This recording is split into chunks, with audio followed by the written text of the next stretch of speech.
I'm thinking maybe a haircut in the near future. Yeah.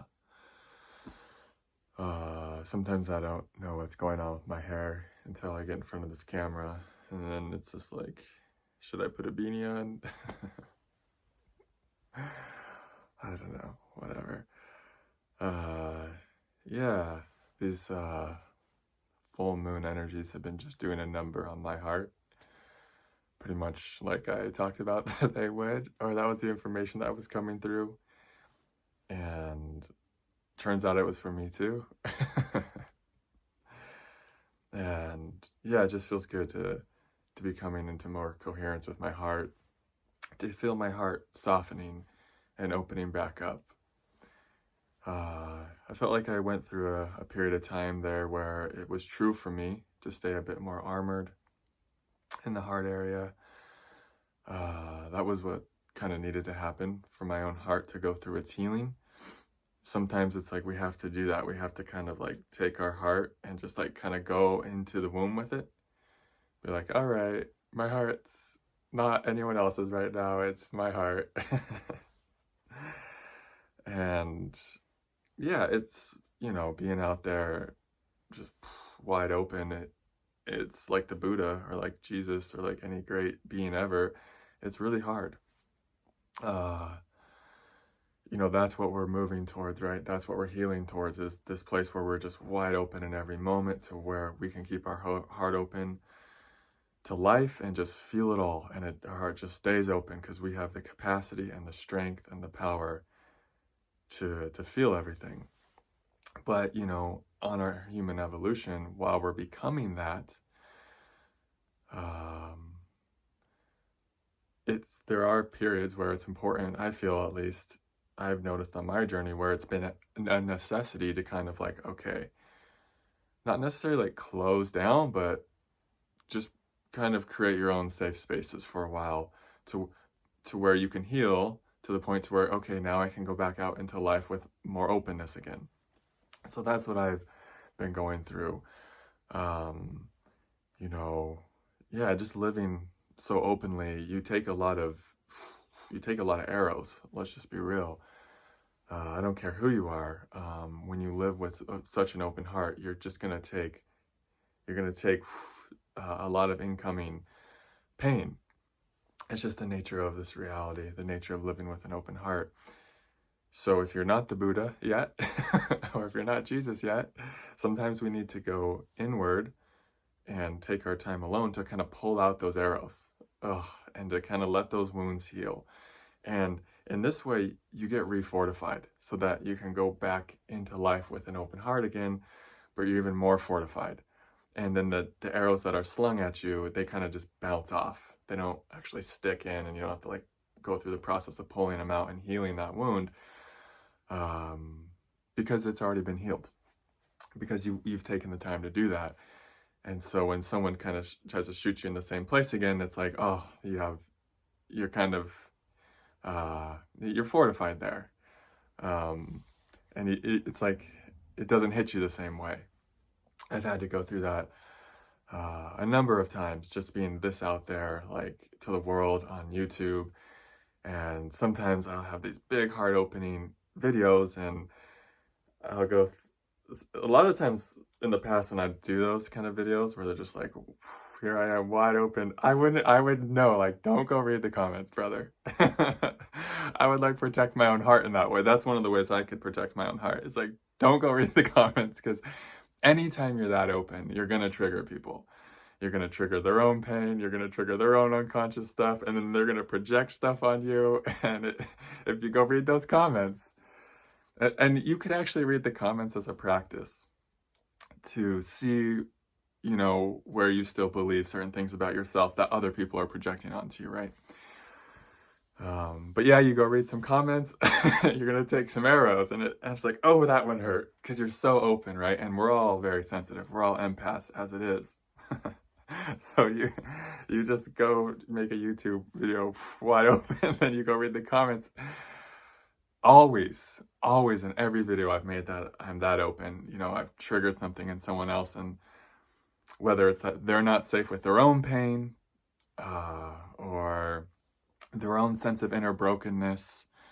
You know, when I share my broken parts or my deeply wounded parts, it's like, you know, whatever the case is, they seem to want to attack, you know. Some people, when you're really, you'll notice in life, when you have a really open heart, you kind of are more prone to attack. And there's no better story than Jesus or like any of these great saints that lived with such an open heart, right? Yogananda went through a phase of this. Whenever you live with this incredibly open heart, it just seems like the universe is going to test you. And it's going to, and the test is, are you able to keep living with an open heart, even though it's triggering other people, even though other people are projecting their stuff on you, even though it hurts, it really hurts to read people's harsh words about, you know, you sharing from your depths, right? You being so open. And so that's kind of like the evolution that I've been going through is, yeah, being radically open and then feeling what you have to feel to go through that, going through the healing of that, kind of going into my own, kind of going into the womb. And now I'm feeling like, okay, yeah, my heart is starting to feel a lot safer to be really open again, to share in a more vulnerable way again. And a lot of that is what I've gone through recently is just like connecting to my power. And that's a huge asset when it comes to living with an open heart. Because if we're living with an open heart, but we're disconnected from our power, we're going to feel overwhelmed really easily. We're going to just kind of get run over. You know, it might, like I've like this sense of like life is bullying us.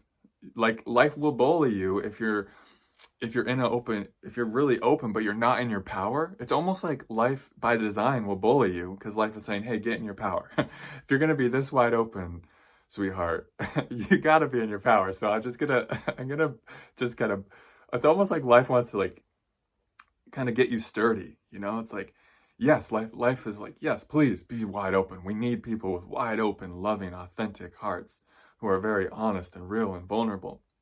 But we also need those beings to be the ones that are in their power. Chills. Because there's so many beings right now that are in their power, but their hearts aren't open. So their power shows up, it's like in ways of cruelty and exploitation and taking and force, right? And then there's so many beings that are wide open in their hearts, that are empathetic, that are sensitive. Like their hearts are just so open, but they're not in their power. So then that shows up as meekness, as victim consciousness, you know, as just lack, you know. And so what we need is like, we need a combination. We need the people who are like really in their power to like start opening their hearts. And we need the ones who are like wide open in their heart centers to start coming into their power. Like so many chills saying that.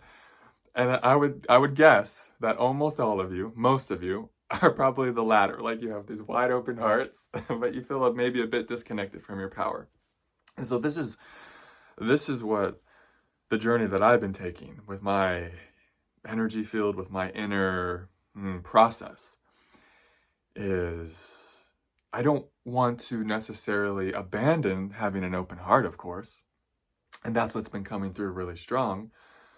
But I also need to be connected to the sense of inner power, and that way, you know, when you're connected to your power, I probably already said this in many ways, but when you do take the arrows, because you're going to take arrows when your heart's open, when you're authentic, when you're honest, you're just going to trigger people. You're going to inspire certain reactions from people. It's like when you're in your power and that happens, you know, you're gonna be a bit more resilient, or a lot more resilient.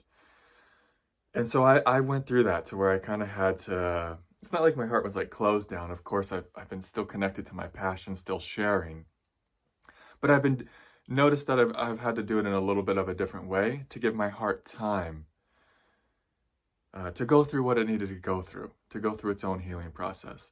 And I've also noticed that like I haven't been as open to connecting with other people, just in general. Like I've needed this. I've been in my own little hermit phase in a sense. I've been going just one-on-one. It's really been really me and my heart, kind of rewiring my heart to me in a sense. I've had this tendency to just kind of like lose myself in connection with others, lose myself um, in the external, in the sense of like my heart was like, oh, this is the one that's going to complete me, or this thing, and so that's been a great learning for me, and it's helped me burn through a lot of karma, and my path has been so perfect for me. But what it's led me to is this place of like, oh, I want to have this really secure and powerful connection with my own heart, to where I can be in connection with another, but not necessarily like lose myself to it, where I can still stay anchored in my own energy field, where I can still stay in my like containment, so I can have my own container that's full of presence, that's thriving, that's full of love, to where I'm just overflowing with love, and it's just I'm moving into connection with others from a place of, yeah, I want to share love with you. I want to share presence with you. Instead of, hey, can you heal my heart? Like my heart, I think for a while, it didn't feel enough, I don't know, presence here or power here, to where it was just, it kind of had this automatic thing. And we all kind of have this as humans, especially as children, and it can carry on to where the heart might say, oh, is this the one that's going to heal me? Is this the person that's going to complete me? Here, you do all my healing work for me. That's a big shadow of a lot of empaths at times. It's like, we want our partner to do it for us, or we want this person to do our healing work for us. And that's a progression. I think it's so, we're so fortunate that we even get to be aware that's part of this path, that's a stage of this path. Because a lot of people, that's just how it is. It's like, that's how they live their whole life, just wanting someone else to complete them. And they live in that codependent state forever. And for us, as our consciousness is evolving the way it is so rapidly, it's beautiful that we're getting to kind of evolve beyond that, where instead of codependency, we start cultivating this sense of interdependency, where we're rooted and we feel whole within ourselves. But we can still have relationships where there's still a sense of attachment, like secure attachment. And this is stuff I'm learning in real time, and it's feeling good. And it's just for me, like I said, bringing my heart, like rewiring my heart back into this one. No, like my heart right now is learning, oh, I can go to this one for everything I need. And yeah, we want to do spiritual retreats and see healers and stuff, but it's learning, and it's learning through experience, like going to someone else, like especially a romantic partner, it doesn't work. My heart has got to learn that over and over and over again, like going to another person and expecting them to like heal me, or like that healing fantasy, right? When we find the right person, then we'll feel better. Then all our stuff will heal. It's like that healing fantasy has dissolved, because I've just burned through it so many times, to where now my heart has learned, like, this is the one that heals me. And so I can feel my own heart. It's not wanting to do that so much, like that codependent dance, that clinging to someone, that chasing someone. There's something here that's just, no, I want this. Like, I want to fall in love with my own heart, and I want my heart to fall in love with me. Like, this love affair with self has been birthing within me. That's really the best explanation, the best words to explain what's been going on within me, is just this love affair with self. And as that deepens, that's where we start to anchor into our power. That's where the codependent kind of patterns fall away. And that's when what people say about us when we're in an open-hearted state matters a lot less. Of course, we're still going to feel it because we're human beings. We're still going to care. We're still going to care what other people think because we're open-hearted, but we're not going to be defining our self-worth based on what they think. We're going to notice more often, that's just really about them. And we can take whatever percent we feel is true for our own feedback, for what we need, but we can also notice when we're in a love affair with our own self, and when we're in our power, We can notice when we're sharing with an open heart and someone says something hurtful. We can notice, wow, they're probably in a lot of pain right now. And we actually can feel compassion for them instead of the feelings of, what, and those might be there too, and those can be real, and those can move through the anger, the hurt. But underneath that, even deeper, we'll be able to tune in to this sense of compassion for them. And that is like the ultimate teaching of Jesus, right? When he's on the cross, he's saying, Father, forgive them, for they know not what they're doing, basically. I don't know the exact words, but it's something like that. And that's what Jesus tapped into. He had such an immense love for self, and he was so rooted in his power that even when people were literally torturing him, he could notice through it all, through all the pain and the suffering, he could notice that they were just hurting and they were just in a lot of pain. And as I was reflecting on some of the arrows that I've taken in the past from having an open heart, in meditation this morning, I was just feeling, now that I could see it clearer, now that I pulled the arrows out and done a lot of healing, I could see and feel like, oh my gosh, those beings are just really hurting.